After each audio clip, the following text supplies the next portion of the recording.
13 জুলাই কোটা সংস্কারের দাবিতে ছাত্রদের কমপ্লিট শাটডাউন শুরু হয় এদিন।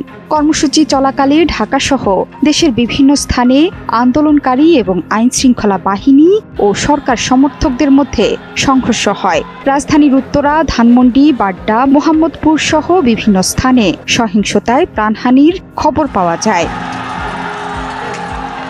দুর্বৃত্তরা রাজধানীর মহাখালীতে সেতু ভবন, বিআরটিএ ভবন, দুর্যোগ ভবন সহ বিভিন্ন সরকারি স্থাপনায় আগুন দেয়। শতাধিক গাড়ি পোড়ানো হয়। আগুন দেয়া হয় রাষ্ট্রীয় সম্প্রচার মাধ্যম বাংলাদেশ টেলিভিশনে।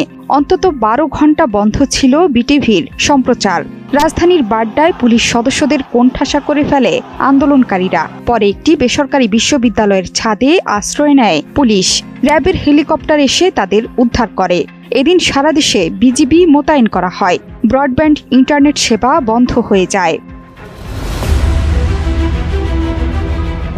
19 জুলাই দেশের অরাজক পরিস্থিতি নিয়ন্ত্রণে সারা দেশে কারফিউ জারি ও সেনা মোতায়েনের সিদ্ধান্ত নেয় সরকার। সিদ্ধান্ত অনুযায়ী শুক্রবার দিনগত রাত 12টা থেকে প্রথম দফায় শনিবার দুপুর 12টা পর্যন্ত কারফিউ ছিল। এরপর 2 ঘণ্টা বিরতির পর বেলা 2টা থেকে পরবর্তী নির্দেশ না দেয়া পর্যন্ত সারা দেশে কারফিউ চলে। কোটা সংস্কার আন্দোলনকে ঘিরে দুর্বৃত্তরা রাজধানীর মিরপুরের কাজীপাড়া ও 10 number metro rail station, elevated এক্সপ্রেসওয়ের টোল প্লাজা সহ বিভিন্ন সরকারি স্থাপনায় হামলা চালিয়ে ভাঙচুর ও অগ্নিসংযোগ করে। এদিন নরসিংদীর জেলা কারাগারে আগুন দেয় দুর্বৃত্তরা।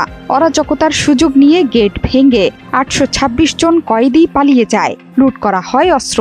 পালিয়ে যাওয়া কয়েদিদের মধ্যে আনসারুল্লাহ বাংলা টিমের 7 সদস্য ও জেএমবির 2 নারী সদস্য রয়েছে। এ সময় 85টি অস্ত্র ও 1050টি গুলি ছিনিয়ে নেওয়া হয় বলেও সংবাদ মাধ্যমে খবর প্রকাশিত হয়। 20 জুলাই সরকারি সিদ্ধান্তে এদিন দেশজুড়ে কারফিউ দেয়া হয়। শুক্রবার দিনগত রাত 12টায় শুরু হওয়া কারফিউ এদিন দুপুর 12টা থেকে 2টা পর্যন্ত শিথিল ছিল। স্বরাষ্ট্রমন্ত্রী জানান, পরিস্থিতি স্বাভাবিক হওয়া পর্যন্ত কারফিউ বলবৎ থাকবে। কারফিউ চলাকালেও এদিন ঢাকার যাত্রাবাড়ি, উত্তরা, বাড্ডা ও মিরপুরে সড়ক অবরোধের চেষ্টা, আইনশৃঙ্খলা বাহিনীর সঙ্গে বিক্ষোভকারীদের পাল্টাপাল্টি ধাওয়া ও সংঘর্ষ হয়। রাজধানীর বাইরেও কয়েকটি স্থানে সংঘর্ষ হয়েছে। মেট্রো রেলের কাজীপাড়া ও মিরপুর 10 স্টেশনে ভাঙচুর করা হয়। এদিন সরকার 21 ও 22 জুলাই 2 দিন সাধারণ ছুটি ঘোষণা করে। সরকার নির্বাহী আদেশে এই ছুটি ঘোষণা করেছে বলে জনপ্রশাসন মন্ত্রণালয় থেকে এক প্রজ্ঞাপনে উল্লেখ করা হয়। পরে অবশ্য সাধারণ ছুটি আরও একদিন বাড়িয়ে 23 জুলাইও ছুটির আওতায় আনা হয়। 21 জুলাই সরকার পক্ষের আপিল আবেদনের পর প্রধান বিচারপতির নেতৃত্বাধীন 7 সদস্যের বেঞ্চ সরকারি চাকরিতে কোটা নিয়ে হাইকোর্ট বিভাগের রায় বাতিল করেন। একই সঙ্গে আপিল বিভাগ সরকারি চাকরিতে মেধার ভিত্তিতে 93%, মুক্তিযোদ্ধা, শহীদ মুক্তিযোদ্ধা, বীরাঙ্গনার সন্তানদের জন্য 5%, ক্ষুদ্র নৃগোষ্ঠীর জন্য 1% এবং প্রতিবন্ধী ও তৃতীয় লিঙ্গের জন্য 1% কোটা নির্ধারণ করে দেয়।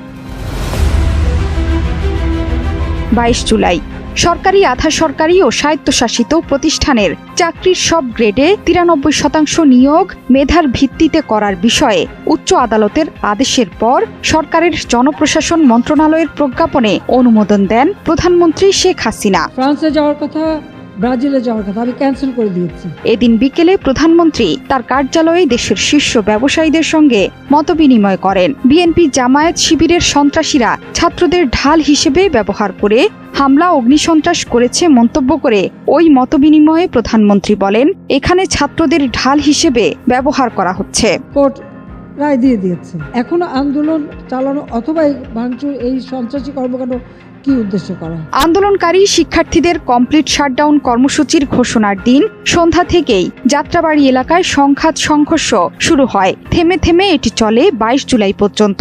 আদালতের শুনানির আগের দিন 20 জুলাই সারা দেশে কারফিউ জারি ও সেনা মোতায়েন হলেও যাত্রাবাড়ি এলাকায় কারফিউর মধ্যেও সংঘর্ষ চলতে থাকে।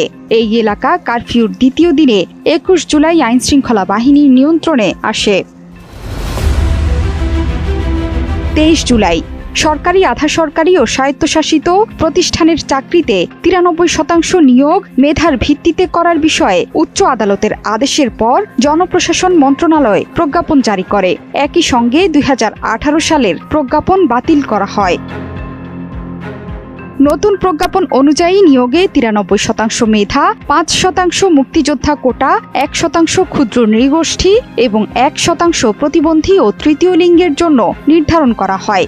নতুন এই বিধান 9ম থেকে 20তম গ্রেডের জন্য প্রযোজ্য হবে বলে উল্লেখ করা হয়েছে। কোটায় যোগ্য প্রার্থী পাওয়া না গেলে মেধার ভিত্তিতে শূন্য আসন পূরণ করা হবে বলেও এতে উল্লেখ করা হয়। 93 ভাগ, 5 ভাগ হবে মুক্তিযোদ্ধা, ক্ষুদ্র নৃতাত্ত্বিক জনগোষ্ঠী তাদের হচ্ছে 1 ভাগ, আর প্রতিবন্ধী এবং তৃতীয় লিঙ্গীয় ওদের জন্য হচ্ছে 1 ভাগ। 5 দিন বন্ধ থাকার পর সীমিত পরিসরে ইন্টারনেট সেবা চালু হয় রাজধানী সহ দেশের বিভিন্ন এলাকায়। 23 জুলাই রাতে ব্রডব্যান্ড লাইনের ইন্টারনেট চালু করা হয়। জোহরা চৌধুরী সেতু, 71।